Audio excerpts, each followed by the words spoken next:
बात का चौका लगा दिया है। सत्ता जिसके साथ है वो सच्चाई है।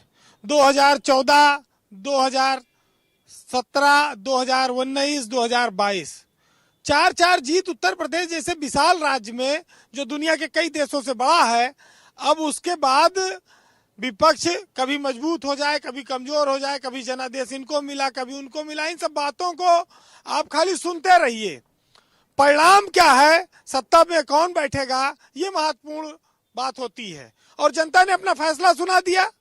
आप ये देखिए कि जो कई ऐसे जिले हैं, गोरखपुर, बनारस, लखीमपुर, हरदोई, कन्नौज, पूरे जिले में साफ हो गया विपक्ष।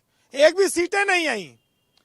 समाजवादी पार्टी को भी मिला इसे। अंबेडकर नगर, आजमगढ़, वहां पर सत्ता पक्ष गायब हो गया।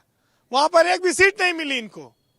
तो ये जो चीजें हैं ये दर्शाती हैं कि लोगों ने जम के मतदान किया। कुछ जगहों पर सत्ता पक्ष के में गया वो, कुछ जगहों पर विपक्ष में गया, लेकिन जातिवाद खारिज हो गया। ये बात आप स्वीकार कर लीजिए। आप एक बात और बताइए, स्वामी प्रसाद मौर्य हार गए, चुनाव हारे, सच्चाई है।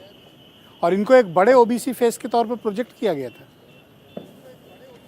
एक साहित्यकार ने कहा है कि मजा चख लेने दो, एक साहित्यकार ने कहा है कि मजा चख लेने दो उसको भी गैर की महफिल का, जो इतने के बाद भी मेरा न हुआ वो तुम्हारा क्या होगा।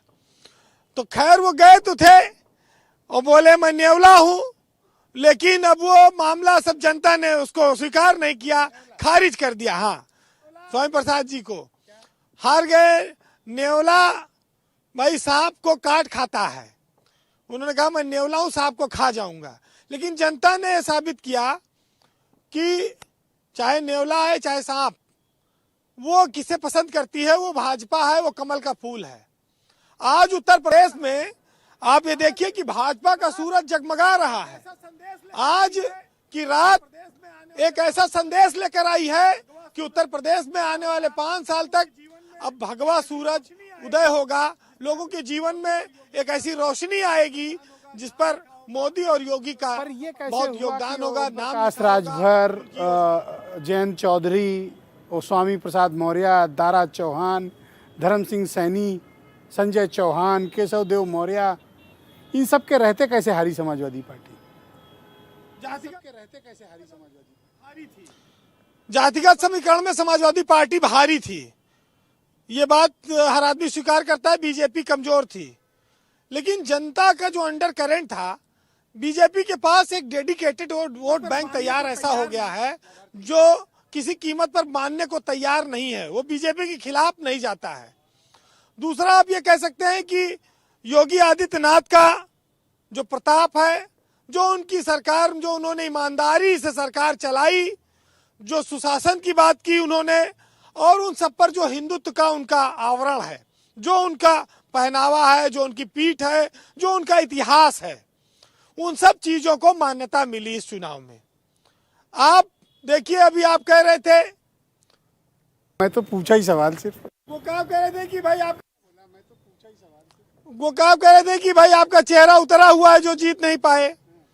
अरे जिसका जनता ने कपड़ा उतार दिया उसका चेहरा क्या बचेगा, वो तो उतरेगा ही। विपक्ष में कह रहे हैं हम 20 साल से बैठे हैं, सत्ता का स्वाद नहीं मिल पा रहा है। अतीत बहुमत में ज्यादा है इसलिए इनकी कोई